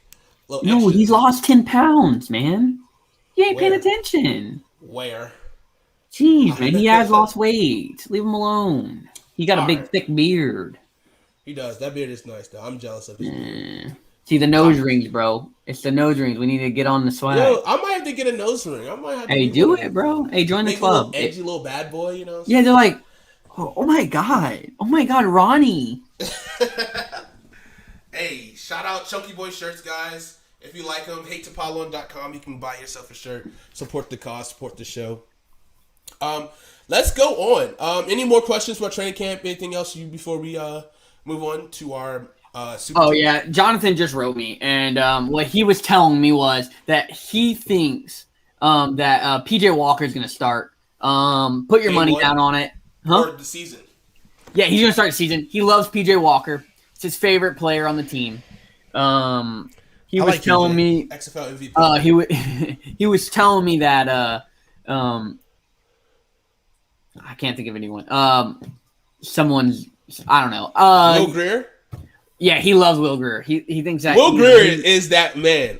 Yeah, his brother's a Vine star. He's really into him. And you know, JC Horn, he thinks JC Horn stinks. He was telling me this. He was like, JC Horn stinks. Whoa. He wished, you know, we should have traded up for, come on. We should have took Justin Fields. That's what he kept saying. I don't know. I mean, I kind of agree with you, but like JC Horn was looking immaculate in camp. Was he really? He was looking really good. Like he had an only pick. I think he had 2 picks recently too, and like when it pads, like he's a ball hawk. He might be at like 5 this year. They're saying that he is pretty handsy though. He's a penalty machine. Yeah, I heard that too. Yeah. So we'll see. Oh, by the way, I'm slandering Jonathan. He did not say those things. I just you know, when he gets back, we'll have to give him his. He got to see his team in person. It must be nice. That's true. It was cool. It's cool covering the NFL team. Hopefully we get to do more of that soon in the future. We'll try to fly you up to Minnesota, Kyle, one day. That's the goal. Maybe if we can finesse like a Vikings Panthers camp, that would be like a joint practice. Oh, dude, yeah, we just like make it. I don't know why they would even like not even friends, whatever, you know. That'd be ideal for sure. I mean, I wouldn't mind making a trip to Richmond before preseason starts. Yeah. I want you to pick one of the rookies from any team, and I want anyone, not rookies. Let's say 1 to 2 years because rookies didn't get preseason last year, right? Okay. And pick your MVP. So your guy that's MVP? Yeah. Of the last 2 guys, last 2 years. Just real quick before any games happen, who looks good, and we won't get any negative credit if like some random person who we don't know wins it. How about Sam Ellinger? Ooh. I like it. He's been looking really good at camp. Now that he's getting more reps, that Carson Wentz is down with injury. Everyone also likes Jacob Eason as well, but people are saying that Sam Ellinger is coming along way faster than they expected. So I see him balling out in preseason this year. I was trying to think of a guy from last year, but I couldn't think. I was gonna say Joe Burrow, but they're saying he's out here throwing ducks, so I wasn't gonna say him. My Joe two that I'm gonna Burrow stinks. I'm gonna do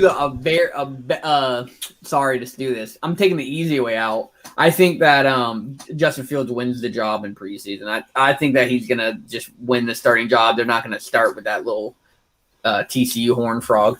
I think that Trevor Lawrence is gonna look weird, probably because he's whatever. But I think everyone's gonna be talking how great Justin Fields were. It's an easy way out, but I'm doing it. You saw that dime? I did send that dime in the group chat, right? I can't see any Justin Fields plays. My eyes don't work, so. Really? Oh. Yeah, if it's a Justin Fields play, it just looks blurry. I don't know what's going on. Well, I'll tell you. I'll describe it for you. I'll commentate for you. I can't hear Justin it either. Fields, 3-step drop back. He sells it beautifully into the hands of some wide receiver, and it was a touchdown. But Trey Lance looked good. Trey Lance looked good. Wow. Trey Lance did look good. A lot of people saying he might win the starting job by the camp. I don't know. Complex offense. They're going to Patrick Mahomes him in a good way. I think that's the best thing to happen to that guy. I but agree. anyways. I think he should do that.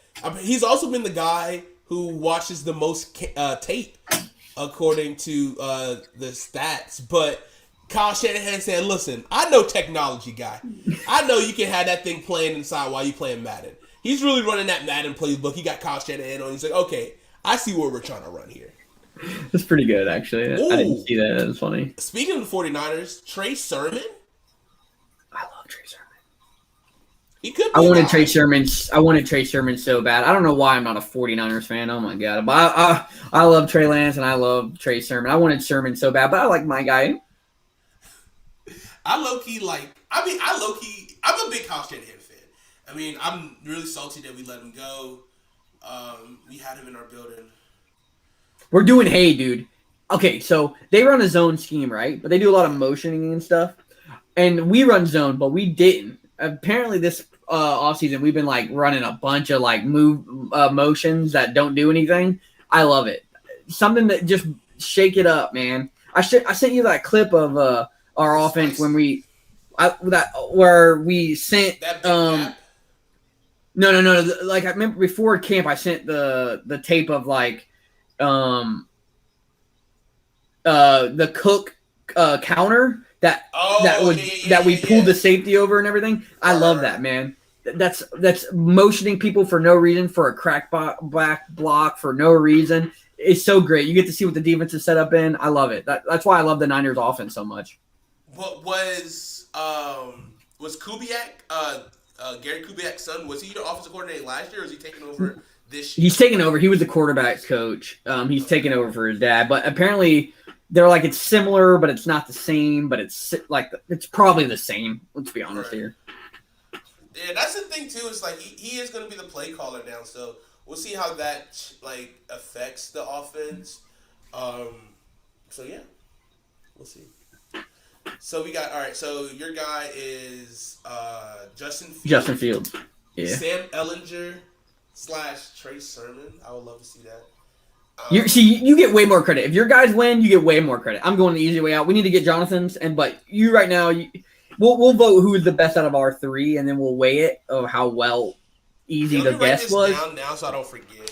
Yeah, we need to get Jonathan's, but yeah, I think that's good. Oh, Dobbs is in. They took Haskins out already. Get Dobbs off the field. What's his name? He came in at like end of the second quarter. I think I know. Third. Oh, touchdown. You're ahead of me, thanks. Sorry. Sam Ellinger. This guy has a TikTok. He looks like he's 900 years old. Dobbs? Yeah. Yeah, he does.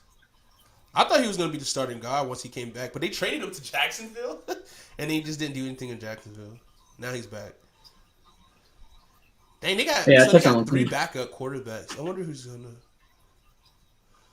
Oof. He took a hit. I don't know why. Dobbs just reminds me of Josh Johnson, who just signed with the New York Giants. I didn't know he was 900 years old, by the way. He's been in the league for so long. I didn't know that. He was in like the XFL. Wasn't he? No, he wasn't. He was about to be in the XFL, but then he signed with Washington. No, it wasn't. He was with the Fleet. The other league. USFL. Yeah. True. What else were we talking about today? That was a long conversation we just had about camp. Yeah. You love training camp, man. Yeah, that's my favorite time of the year because you still are winning the Super Bowl. Right now, we're still winning the Super Bowl, right? For sure. And then until week 1. Even if our team looks shitty in preseason, because you want your team to look shitty in preseason. Yeah, that's where they make the mistakes. Oh my God, Kirk Cousins threw 7 interceptions in practice. Yeah, you know why? Because he's seeing how he can do it in games, right? You want him to throw it there. You know what? Camp interception, good. Preseason interception, good. Great. Amazing. You got it on tape, and you can break it down. You know what I don't want to see? A broken play by the defense, and all of a sudden Justin Jefferson's wide open for 900 yards. Because that's not going to happen in the Super Bowl, hopefully. Or, yeah, man, hopefully it does, but it's not going to happen regularly. I want to see the tough plays. Yeah, that's what we want. But Tua might show up. I'm going to have to pick. I'm gonna have to pick when Jonathan puts his in on writing. I might have to pick. What about Davis Mills? Who the fuck is that? Quarterback. No, they got no. No, they don't have an offensive line. Remember when they went and got I'm done talking. Every running back under the sun. No, but they spent their future on Tunsil for no reason. Yeah, and they still don't have picks this year either. I don't know. I don't know what's worse. Yeah, and then the Cowboys trade to the Cowboys Vikings trade or this trade. Well, what was the Cowboys? We gave them every one of their Super Bowls. We gave them the Herschel Walker trade. To me, used to be the worst trade in NFL history. We gave them like 4 first rounders. They got Deion Sanders from that. They got like their whole DB. Like everyone that was good for a while, we gave them pretty much. And we got Herschel Walker who ran for 800 yards for us. That was pretty bad. We gave them 3 Super Bowls in the 90s. This is looking like they built a whole team off of one trade. Loki gives me Ricky Williams trade vibes. Oh yeah, the draft. Yeah, you don't care about nothing here. You want Ricky Williams? 7 rounds. There you go. But yeah, I don't know. I'm trying. I feel like there's like another guy that like I want to say, but like it's not coming to mind. So I really need to ponder it on the toilet for a couple of days. Yeah. Well, we're gonna get it. McCorkle. That I don't even know what I didn't even know the Patriots played preseason. I thought they just refused to do it. I don't know. That's true. I've never watched a Patriot preseason. Yeah, so like they're running wing T out there. I don't fucking know. I've never watched a preseason Patriots game ever. Legit. I've literally never won. Texans could run the wing T with the amount of running backs that they got. Yeah, but they're all slow. Hey, it is what it is. He ain't got to be good. They're actually running like a real wing T. They're like 3 power backs in the back. They don't even actually have wings. It's just like the wishbone. They're just like, they'll probably hire Coach Todd run the offense. God damn it! I was explaining, bro. I was explaining to like Locked On Vikings guy, power, I fucked up my numbers. Right is even, left is odd, right? Yeah, right is even, left is odd. So it's 0-2. Is it zero's is it 2? Head up on the center. And then 2 is between the center and the guard. 4, 6, and then 8 is a sweep, right? Yeah, 1 is on the shoulder of the center. 2 is that inside. No, that's defense. You're thinking defense. Oh, okay. Awesome. So I'm running a 32 power, right? Yeah. That means the this is getting really into football. If you're not super into football, so that's like the halfback is the 3 in most times, right? Yeah. A 43 would be the fullback if you're in a weird offense, but a 32 would be like the halfback's taking it between the guard and the center on the right side, right? Right. I was explaining that like power. And power was like 46, 47. So that was like more of that outside hip of the tackle inside. Yeah, and then 8 tight end. Yeah, and then 8 is a sweep. 9's a sweep. Right? Yes. Sorry, I was explaining power concepts to someone who people who know football, but in a high school level, and they're like, "What the fuck?" And I was like, "Yeah, it stuck in my head. I ran 32 ISO about 700 times in my life." So I think what we got to do is I really want to. I want to coach. We talked about this a little bit. Me and Jonathan did, but like I want to coach, but not seriously. Like I think I want to coach like at like a little league type level because like I can kind of like I don't have to put that much time committing because like if I really wanted to I could do like I would love to coach a team. That'd be really fun to do. But like it's just that time commitment. That life of a coach is not fun, you know. But like. I just will run like power offense with the little league team, and we just gonna do like Oklahoma drills every day, all day, just like to make myself laugh. I want to be like the tiny types or whatever that Netflix show, bro. Yeah, in Texas, bro. I'm telling you right now, I'll be scheming up plays, man. I can't believe they had quarterbacks that could pass when they're 9 years old. Dude, Texas is different. They really breed them kids. Cause like, okay, we can making money. So let's go ahead and start. They start massaging the baby out the womb with like goat's milk to make sure that muscle is growing, and you know, and then it's like, all right, he's gonna be good. Make sure these calves and these knee plates are open so they can keep growing. Make sure they don't do nothing crazy. That's what you gotta do. You gotta plan. It's about long-term planning. Long-term planning for the bag. But let's go into our building our super team conference, right? So this is kind of an idea based off of the fact that Oklahoma and Texas are moving. I don't know if it's official yet. It's official. It's official. Texas and Oklahoma moving to the SEC in 2025, leaving the Big 12, which is pretty interesting. And then with the fact that with college players can make money, like I feel like we're heading towards a super conference. Like the SEC could just really morph some of the best teams in the country and make one conference where they are succeed from the NCAA and just do their own thing. And I think that would be amazing. And so now which got us thinking like, who will be in our super team? Like how could we construct our super league? Who will be in it? And like rules and stuff like that, right? So the first team I'm gonna have. And of course, you know, I don't play favorites or anything like that, but I'm going to go with the Georgia Bulldogs, of course. How many teams are you doing in your super conference? How many teams are making it in? I think it has to be at least 20. Oh, fuck no. Fuck no. It has to be at least 20. But like that's in my mind. Like I might just do batch, you know, select all. Pretty much like select all minus a couple people here and there, and then just like throw them into my conference. Because I think, so I've started thinking about it a little bit, but like I kind of want to steal some stuff from the Premier League. You know what I'm saying? That makes a lot of sense because you can kind of have multiple leagues in the league to make more money. I want to also do like high school recruiting and like not recruiting, but like more of like if you get recruited to the super conference, you're gonna go into a pool, right? So that way, so the teams that we get that are going to be like in the lower leagues that move up to the big league, they get that priority of that talent. So that gives it more opportunities for those guys to, you know, to make it fair and even. So let's say like we do 30 teams total, 20 in the top tier league, and 10 in the bottom league. I'll pick 10 teams from NA. We'll do 8 teams from NCAA 1A and 2 teams from NCAA Division 2 football. I like what that. Are you smoking crack? What Dude, are I'm you telling saying? you, this is amazing. A 20-team league, 10-team league that... So 20 teams, the last two who finished the last two, 19 and 20, gets relegated to the minor league.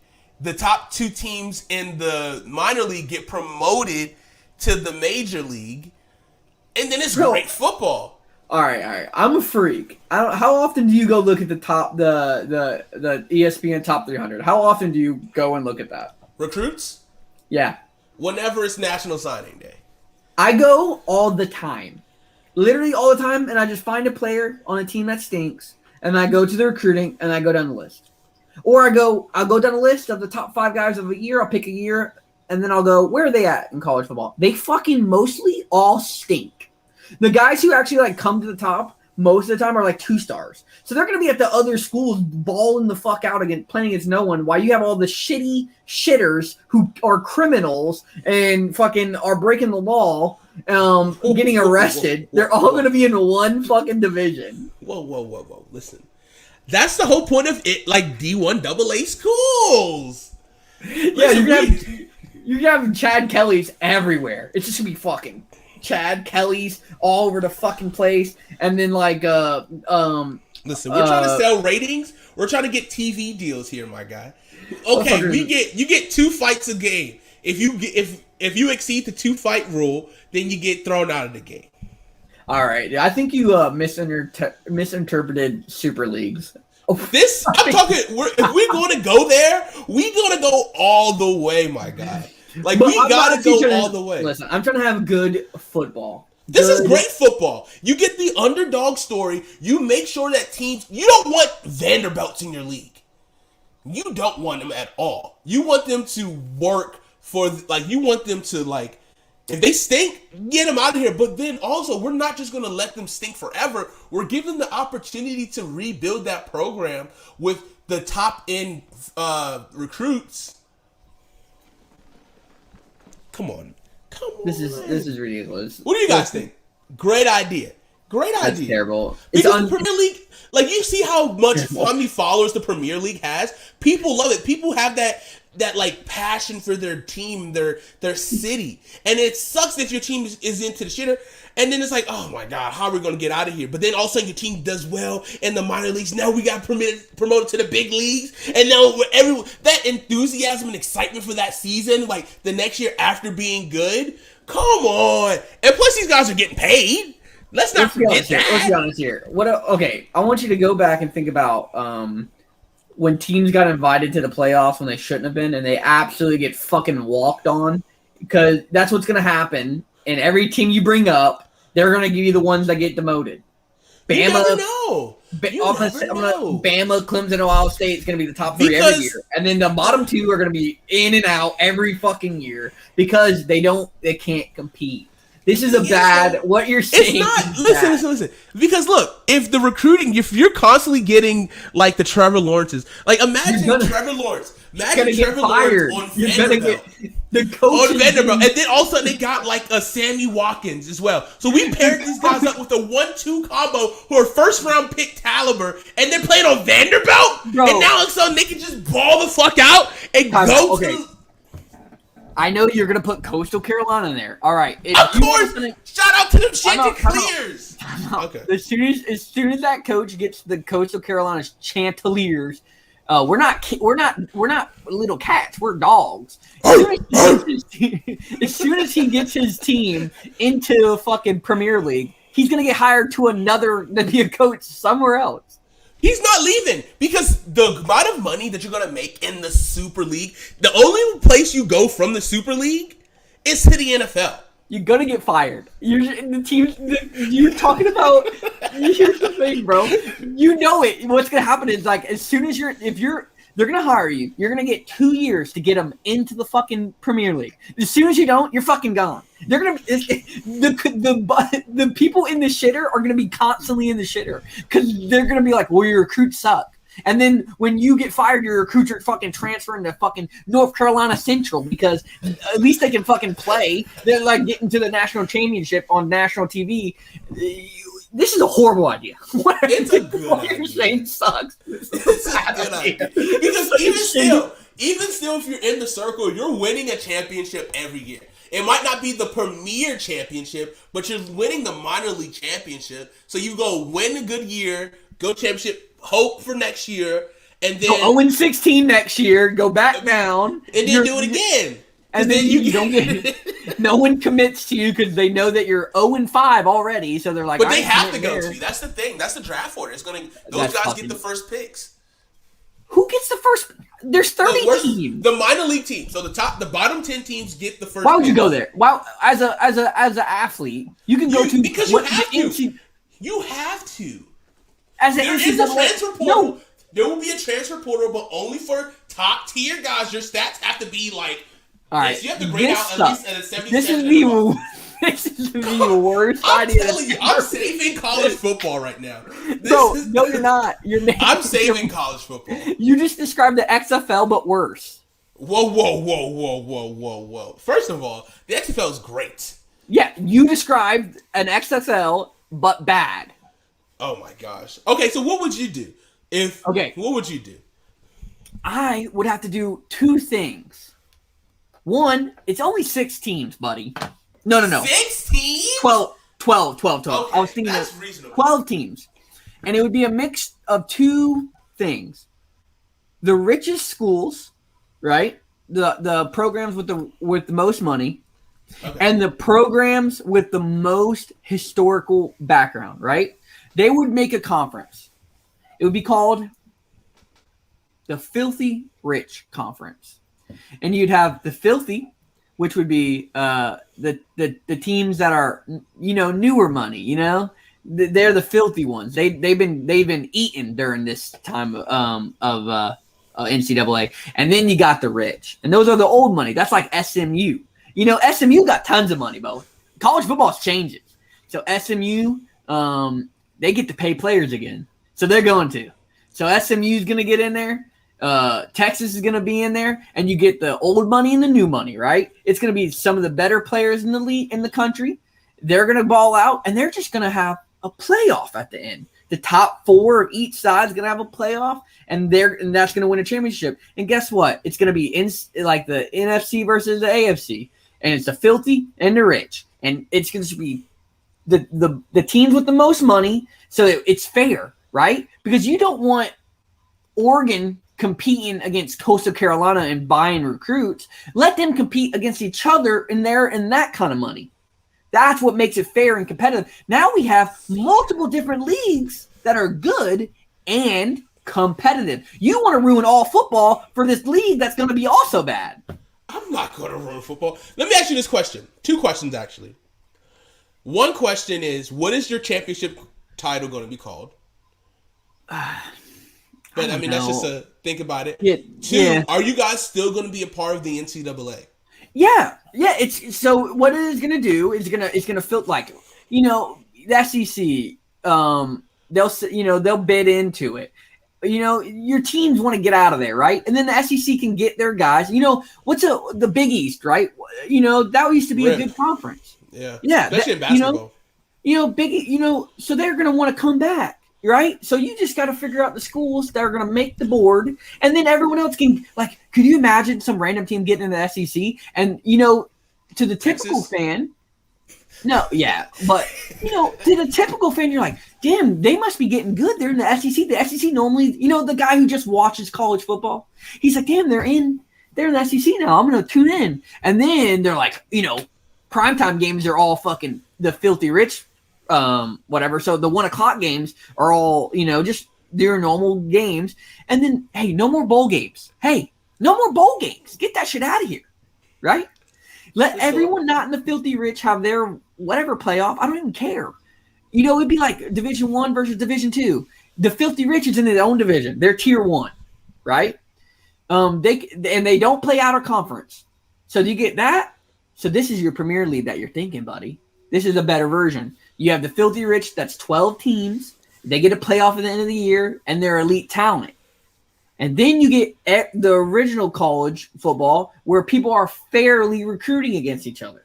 Instead of fucking SMU buying the 8th cousin of Ferrari, so you would go there. Okay.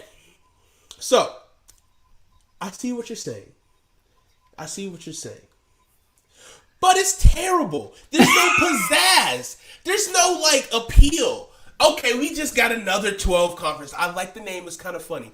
But when you come across that clicker, you're on DirecTV, Verizon, Comcast, whatever you guys are cable provider, Twitch, Amazon Prime. You're watching it. YouTube TV. And you see the Super League Championship. The Pylon Cup. Oh, what is that? That has pizzazz. It just snatches your soul out. And let's watch this. Wow, this competition is really phenomenal. These team jerseys are awesome. The atmospheres are amazing. It is except great. except for when you're seeding. You said 30 teams. So when seed 1 for some reason playing seed 30 and it's fucking 90-0 because they shouldn't even be in the same fucking conference. We're like everybody gets an opportunity. Life is not fair. But sometimes the little dog can beat the big dog. We're going to run that story over and over again. Who's going to be the Cinderella of December? Who's going to, when the clock strikes midnight, who's going to be looking like a pumpkin and who's going to be riding to the next round? It's going to be straight electric. We're going to hire Pat McAfee. All of your young influencers are going to be there. It's going to be hot and hip. There's going to be parties in the student section. There are going to be raves. There are going to be drugs. There's going to be alcohol. It is going to be superior. It's going to be awesome. I'm a football purist, and this is anti-football. I won't stand for this. Listen, we're trying to move the game into the next generation, okay? We are succeeding from the billionaire monopoly of the NCAA, and we're creating something new. It might seem a little scared. Like, on your first day of high school, you just did middle school, and you were the king in 8th grade. You were the king of your school. But now you're into a whole new world. You're in 9th grade. You're going to JV football. You're like, I don't know if I can compete with these boys. These boys are large. You walk into the locker room and you see these big boys like, oh, and they're barking at me. Like, what am I supposed to do? I'm this 13-year-old kid. My balls barely drop, and I am scared. But that's what makes it great. That's what makes it great. No. Because you're on JV and they're on varsity. That's different. It is different. But it's a new world. It's hey, listen. There's a good little meme that answered this right. What's up with this RPO junk? Why aren't we just lining big boys up in the hole and see who wins? That's real football. And that's what I'm talking about. I'm tired of this bullshit you're talking about. It's blasphemy and it's anti-football. All right, you want sideshow. You want Vince McMahon League. And that's fine. But don't talk about college football like that.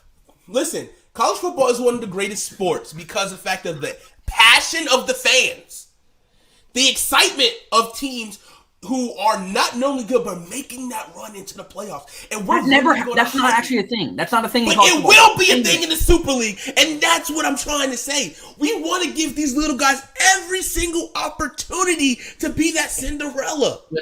Listen, this is a bad idea, and I'm tired of you dragging this on. Listen, it's a great idea. We will bring this up. I will have a full presentation next week on the show. So if you look for anything next week, possibly. They're going to not tune in. This is the worst idea of all time. I'm telling you, 30 players, 30 teams. You can't even name 30 colleges that I want to be in the league. Exactly. You don't want to just have straight powerhouses. It's a mixture of top tier, mid tier, and low tier. You get a nice little mix. Alabama, right? Alabama has commits for like 6 more years, bro. But the thing is, though, we give the lower schools. I'm decommitting. Better talent. I'm decommitting. Even out the playing field. Hey, I actually committed to Oregon because they have a nice facility, and I'm not going to Texas A&M, who lives in Texas. Fuck that. I'm going to decommit and go somewhere else now. But that's the thing. That's not a thing in the Super League. You get drafted like the NFL. Oh, yeah. I'm decommitting, and I'm going to go play in another league. Fuck that. I'm going to go back to the NCAA. You're going to miss a check. Kids are getting $250,000 a season. Okay. You get a full million if you play all 4 years.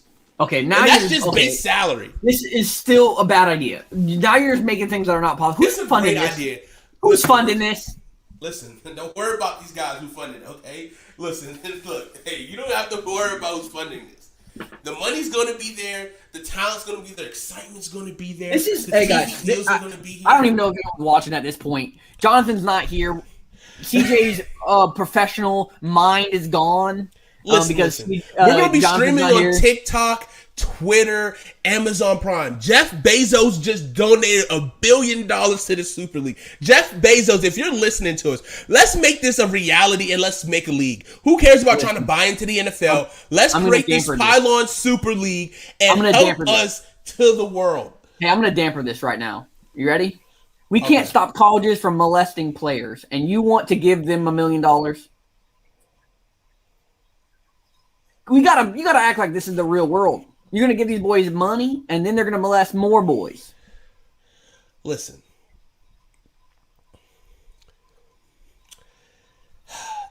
That situation is unfortunate. Now you're gonna give these coaches drugs and alcohol and molest more boys. I'm not giving any coaches this. This is strictly for the fans. I want an electric fan base. I want it to be a rave when you jump into the stadium. I want this experience to be godly, otherworldly. The experience. All right, listen. How about this? Okay, you might not be on board right now. I understand because people. Let me tell you this: people did not understand Uber when it first came out. No, they did. There was people taxis did not. Taxis. Listen. Let me finish my point. It's a bad point. Stop it. People didn't understand Facebook when it first came out. Yeah, they did. People did not understand the point of the internet. Now look at it. That's not true. Look at it. It's something completely different. It's not the regular what it was back then. Completely different. But look at how much the internet has influenced our life and it's changed our life for the good or worse. I've never used the internet once. Okay, now we're just straight blasphemous. If you're gonna sit here and be absolutely coked out of your head, I get to be crazy too. And this is crazy. This is a great idea. I'm going to give you a full PowerPoint presentation. Give me a week or two to get I want my every team. team. I want every team. Every single team. I want multiple divisions. I want multiple divisions. I want pay, and I want how the fuck you're gonna get high school players to sign up to go to fucking Texas A&M or name a shitty school. I don't know. Francis Marion. You remember the cot we slept on? Yeah, fuck that. Oh yeah, I forgot about that. The bed's this big. I'm fucking bigger than I was in high school. I'm bigger in high school than I am now. I'm like, okay. Well, I could have went to Alabama in the king size bed, but no, I committed to Alabama. Now I'm at fucking Francis Marion University. Thanks, CJ. Fucking great idea. Listen, I'll give you everything. I'll tell you got how my major. the cap on 5-star. They don't got my major at this school. Let's be honest. If you're playing in the Super League, you don't care about school. We'll give you an opportunity. We'll give you a 4-year window once you're athletic. This is what I'm saying. This idea is terrible. You're not letting me finish, okay? You get a 4-year educational-based scholarship once you leave. So just the 4 years that you play, you can focus primarily on football. Why are they playing 4 years? If they can go, what? Because that's the contract. You sign a 4-year contract when you're in the Super League, okay? You can't do that. Yes, you can. So you're changing college football rules? This is not your normal college football. This is not the NCAA. I need you to get rid of that thought that you had about the NCAA. So I don't care about this. This is the Pylon Super League. So why do we have to do high school? PSL. Why do we have to get high school? Why don't we just get practice squad players? Because they're better than most of these college kids anyway. They're too old. This is still college football, Kyle. No, it's not. You just said it isn't. It's still college football. Bro, I will give you a full PowerPoint presentation, and your jaw's going to drop. And when I get every single person on my side, you will be the person missing out on that initial stock when we had Bitcoin still at pennies. And now you see where it's at. People didn't believe, and I know you're not a believer, but you're just going to sit and be mad because you're going to miss out on millions. You don't even believe. I believe. What? The Pylon Super League. Bro, just say that. Say that one time. Say that one time for me. Say it one time. Just say it one time. That's all I need. Say it one time, Kyle. One time. Pylon Super League. Come on, that sounds phenomenal. PSL. Yeah. The PSL. That's already a thing. I'm pretty sure that's already a thing. Premier something. We'll work on it. We still got time. It's just infantry. We'll still work on it. I hate to league. That's what it is. That's fucking terrible. Hate to league? Yeah. Hate to football. But 30 teams, too many. That's the whole point. We're building our own entity just like the NFL, just like the NBA. We are away from the NCAA, so we have So why does this have to do with anything with college football? This is a different topic. It's kids straight out of high school. All right, let's get toddlers. No, fuck it. You can. I'm not talking about competing with the NCAA. I'm not talking about competing. We're changing the rules now. Fuck it. I change my. If we are just doing random shit, I'm doing I can't even say this word anymore. A little league super conference where some teams have kids that say they're 13, but they're actually 27, and I pick the teams, and little kids have tasers in their pockets. Okay. There we go. If you're just gonna be wild, this has nothing to do with I'm college being football. reasonable. This has nothing to do with college football. We're the league of college. We're the gap between high school and NFL. But we're getting compensated for it. But we're also getting. You're gonna bring Georgia? Why would Georgia go there? Why It not? hurts them. Why not? Okay, well, I got Funding. it, dude. We have been. Funding? Dude. You need Listen. to go to sleep. Listen, the league is going to be funded. So there ways that the minor league teams will still get money based off from the initial. This is a goofy conversation that I'm talking about. I can't do this anymore. All right, I will give you a full PowerPoint presentation. No. Jonathan will be back. This is not over, Kyle. This is going to be part 2 next week. Did you drink before you got on the show? No, I'm what is passionate going about on? this because I think this will be a great idea. Bro, I'm telling you, this is a great idea. You play in players. You're creating a separate entity. You're getting network deals. Streaming exclusively on Amazon Prime. if you want to be the old XFL, just say that. I want to do it with colleges. Colleges will get a quarter. No. Well, let's say they'll get about like $15 million to be if you make it into the. That's not. That's not a lot of money, right? Like what you're. That's Yeah, not, it's not a lot of money. Let's say you get $300 million. You know they get their own branding rights when they sell it to TVs. You're never going to touch that. Like what are you saying? Jeff Bezos is a sponsor. You get $1 billion if you get into the Premier League. So, Just but say if you make it to the Games, minor but league, with colleges. what? You would just say you want to do the Hunger Games, but with colleges. Just say it. No. The Pylon Super League. I'm telling you, this is going to be gold. Look, I'm going to clip this. And when you see all the comments and people loving and enjoying this idea, I'm going to come back into this very seat, hopefully wearing my other Hate to Pylon merch. Yeah, the Pylon League. Ooh, that's a new merch idea. Oh, I'm going to create a shirt. The Pylon Super League shirts. Oh, that's going to be gold. You need to add more words. It just needs to be a bunch of run-on sentences because this is just a run-on idea that it's like, it's like a meth idea, bro. You smoked a little bit too much meth and you're just like, and then we could do this. And then we give all of our money to them. And then they don't go to the NFL. They just keep coming back. And then they never leave. No, they have to leave. That's the whole point of the 4-year contract. You're not listening, Kyle. You get a 4-year contract. Okay, I think we need to wrap this up. This is terrible, and this is never gonna end. Play the one where he's like, the Stephen A. Smith one where he drops the mic. You know what I'm talking about? That's the one that needs to be played here. This is stupid. Oh my gosh, I think you're just hating, but it's whatever. It is okay. Y'all take it easy. I'm out. Yeah, that's me. Listen, Pylon Super League is going to be a thing. Full presentation coming very soon. That's a banned word. You can no longer say that on stream. That is a ban. You cannot bring this up. I'm bringing it up. Part 2 coming. Okay, bro. Part 2 coming. All right, guys. All right, guys. This has been Hate to Pylon, a great week. Pylon Super League coming very soon. Kyle's not happy, but it's all good.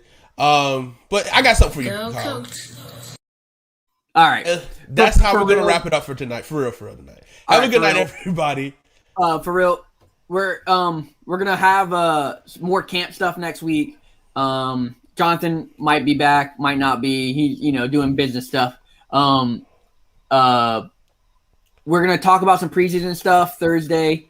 And we might talk about Cowboy stuff. So if you're interested in that, come in. We'll do a little quick review of Hard Knocks, and some more camp stuff. Hard Knock reviews and the return of the trash run. I don't know if you've been here when we've done the trash run. No. Our favorite segment during the season, we kind of we get to pick a player, team, and who's been trashy. They stink, and you throw them out of here into the trash run. All right, we don't have a weekly award yet, so maybe we can figure something out, like a name for like a weekly award, like a standout, something like that. Yeah. So we'll figure that out. I'm ready. Yeah. Come in next week. We're gonna actually have good camp analysis. I'm gonna try to get my speeches a little quicker, a little better, less rambly. We're never gonna talk about the Super League again, so you never have to hear this again. And we'll talk about Hard Knocks. Have a great day. Have a great night, everybody. We'll catch you next time. Peace out.